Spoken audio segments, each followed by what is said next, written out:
2 games remaining in the Toronto Maple Leafs regular season, including tonight's showdown with the Buffalo Sabres in the Battle of the QEW. Now, there are 2 clinching scenarios for first place in the Atlantic Division for the Toronto Maple Leafs, and the one is much more preferable than the other because the Toronto Maple Leafs can take matters into their own hands. So on one hand, 1 point tonight. 1 point. That's all it takes. Against the Buffalo Sabres, clinches you first place in the Atlantic Division. Now, if that doesn't happen for some reason, the other way that this would take place tonight would be a Florida Panthers victory against the Tampa Bay Lightning.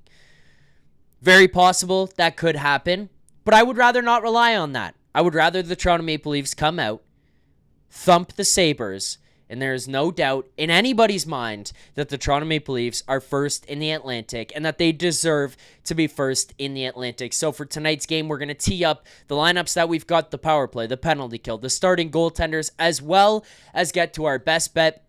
All a presentation of Bet365. I am very excited about tonight's game. It's like, at the end of the season, it gets a little bit a lull where there's a period of time where you're like, these games don't really matter. We know who we're playing. We know where we're at. It's just a matter of home ice on the road. That's kind of been the conversation going into games for like the past couple of years. But this season has been different. We've had periods where it's like, okay, it doesn't really matter. And then we jump back to kind of where we're at now, where it does. We battled through Florida and pushed them off to the side, and we got ourselves into that first place spot. And now we're also competing with the Tampa Bay Lightning. So you want to just lock these things up, and we're 2 games away, knowing that game 1 of the Stanley Cup playoffs, if they do clinch first against the Tampa Bay Lightning and take over first place there with a win tonight against the Sabres, and you play the Ottawa Senators, will start on Sunday night. Now, I believe it would also start on Sunday night no matter who they play, but we are closer and closer and closer. Let's get now to our lineups for tonight's game. So starting with the first line, no changes here. Matthew Knies, Austin Matthews, and Mitch Marner. If you listen to Leafs Morning Take earlier today, you would have heard David Amber suggest that maybe it is a fantastic 5 and no longer a core 4. 3 of those 5 there on that top line. Matthew Knies, I think, deserving to be in that conversation, but they remain together for tonight's game. Now, this is the change that we have seen from pregame against the Canes to where you're at pregame against the Sabres. And the one thing that's probably going to play into our best bet later, if you do stick around in this video, Max Domi staying with the second line, John Tavares and William Nylander. I'll be clear with how I viewed things until this point and why this one makes it a little muckier for me now seeing the lineups. So if you've watched along, you've followed the postgame show, whatever, I've been adamant that I believe, personally, the reason that Bobby McMahon had been in that spot, and you're kind of moving Pontus into there and Bobby down and just rotating through those guys, and we never saw Max Domi up on the second line, even times when we saw Calle Jarnkrok on the second line. The reason I felt that was happening was because they were using a placeholder for Pacioretty. I felt like Pacioretty would come back from injury, game 1 of the playoffs, and he would fit into the top 6, specifically on the second line with John Tavares and William Nylander. Now, I saw Bobby McMahon go into that role, and I saw him start to excel, and I asked myself, is he going to stick around? Is Bobby McMahon going to actually hold on to this role? Or on the flip side, is Max Pacioretty going to kick Bobby McMahon out of this role? And it started to feel like the answer was no.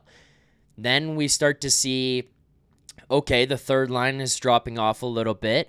The third line is not producing or as dangerous as we would have liked them to be. So who's going to fit in what role here? Well, Bobby McMahon then slides down. Okay, now you've got the third line rolling. Now you're just putting placeholders in there into that second line. I never thought Jarnkrok would be a long-term solution. I never thought that Pontus Holmberg would be a long-term solution in that second line role. It's always Pacioretty. The game against the Carolina Hurricanes changed some things for me. Max Domi jumps up, plays alongside Tavares, plays alongside Nylander, looks really good. Goals come off of the stick of John Tavares and William Nylander. Who got the primary assist on both those goals? It was Max Domi, who brings a little bit of spice and some jam and some intensity to that line. Max Domi.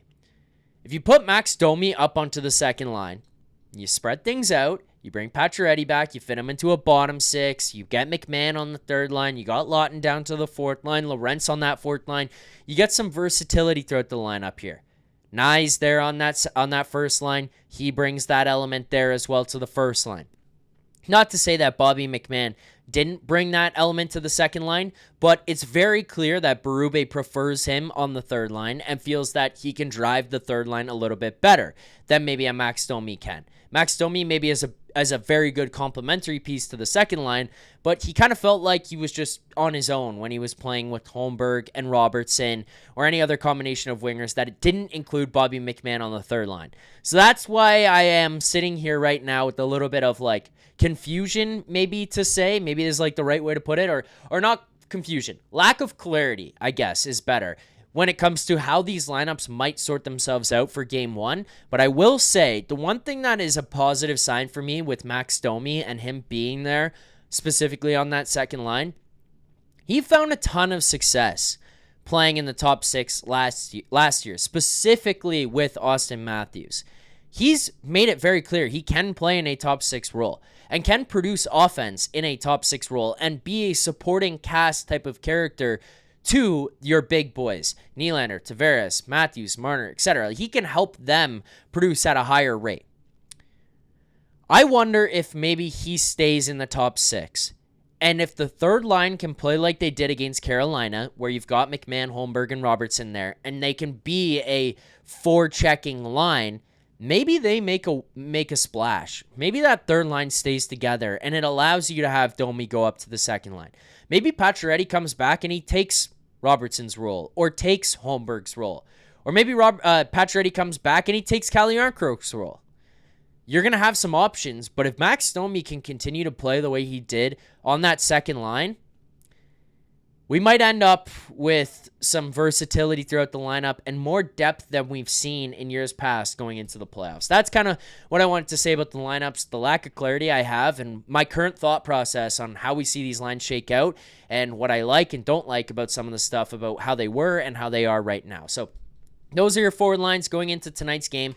Before we get to our defensive lines, I do want to just quickly remind people, it's playoff season, and with playoff season, Leafs Nation is your ultimate destination for live updates, expert analysis, and everything you need to know about the action on and off the ice. Make sure to follow us on social media, hit up TheLeafsNation.ca, and don't miss out on our exclusive content on YouTube, Spotify, and Apple Podcasts. And hey, if you're ready to rep the team in style, check out our fresh new playoff merch at nationgear.ca. And look, if there's anything that Jay Rosehill and Carter Hutton have taught me about their time playing in the NHL, it's that what the fans do at home and us watching and sitting on our couches and in the arena, it's very instrumental to what they do on the ice. So as the Leafs look to get another point here tonight against the Sabres and clinch first in the Atlantic, I've decided I'll run it back with the Now We Go merch. So I'm wearing it here yet again today.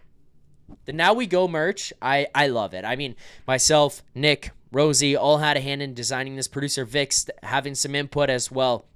It's all got some commentary from all of us before it reached final endpoint production and then going to the website. So if you want to join us and what we're going to be wearing all playoff long and what I've been wearing for the Leafs last couple of wins and pretty decent wins as well, go over to nationgear.ca and get your playoff merch.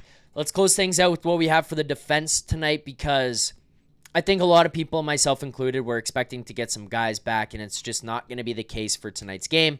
So what we do have for the lineups is Simone Benoit, Chris Tanev as your first pair, Morgan Riley, Philippe Myers as your second pair, and then Dakota Mermis and Brandon Carlo as your third pair. I don't have too much on the current state of the defensive pairs. We know McCabe will come back, OEL will come back. There's a lot of conversation right now about, Berube didn't confirm this, Berube didn't confirm that. He left things up in the air. Look, he's just playing some mind games. I am very, very, very convinced of that at this point. Those guys are healthy and ready to go and will be playing in game one. It's the same stuff we saw with Pacioretty where it was like, yeah, he might be playing tonight, IR, and we're not going to see him till the playoffs. It's like Nick says, the world's longest back spasms. I think they're okay. I think they're just finalizing the healing process, and these guys will be back. We'll be ready to go for game one. I'm not stressed. As per why I think they're sorted out this way, and like Carlo's not with Riley, and you see Benoit Tanev there, and then Myers and Mermis split up. I think it's just strictly a matter of balance and keeping the lines like somewhat evened out here, like doing your best to just make sure that the right guys are playing with the right guys, and you're not going to have mismatches or like a really weak line, and you give Mermis some support, maybe you help Myers and Riley out, balance it out there, whereas you could stack something previously, Carlo and Riley. Just avoid that, balance things out. Just a quick note as well on this, while you're talking about the defense, we do get OEL skating alongside McCabe there. They both have said, as I just mentioned, I don't know, maybe they will, maybe they won't be ready for playoffs. I think they'll be ready for playoffs. Power play is going to remain the same there. 5 forward unit on the first unit. The second unit, Nick Robertson remains in for OEL there. And you got Yarncroke, Domi, McMahon, and Riley as the rest of the guys.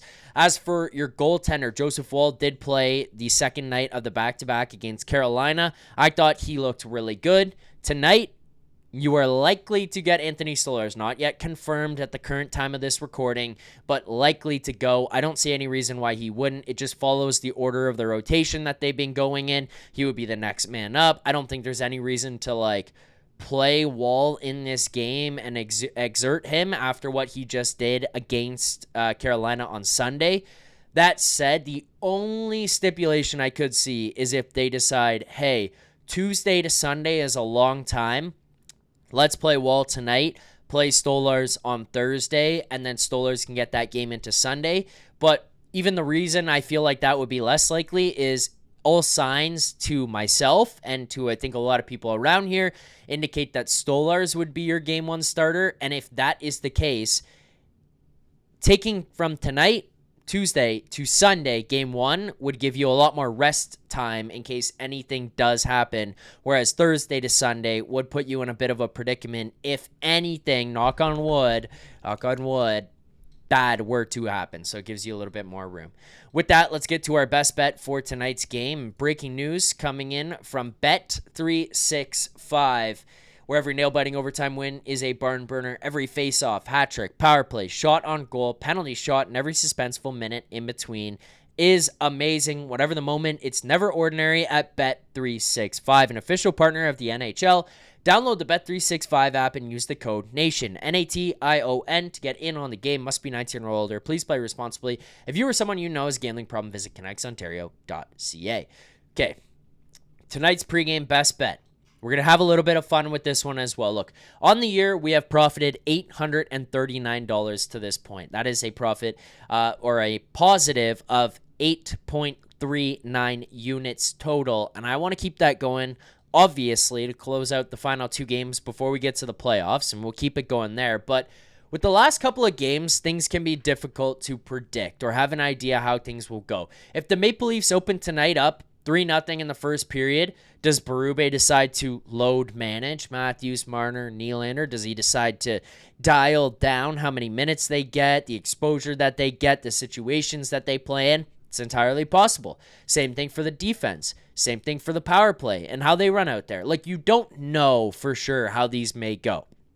So, it can be harder to predict. I want to have some fun with these best bets. I did some more research today on some other stuff about playing with other teams and how these players performed and what they were able to do and how many career opportunities they've had to do some of this stuff. So we're going to take a really big long shot tonight. I want to be clear. I expect it to lose. That when you take a swing on something this big, I expect this number, this bet to lose. I don't think it's something that you should be sitting here in anticipation of winning.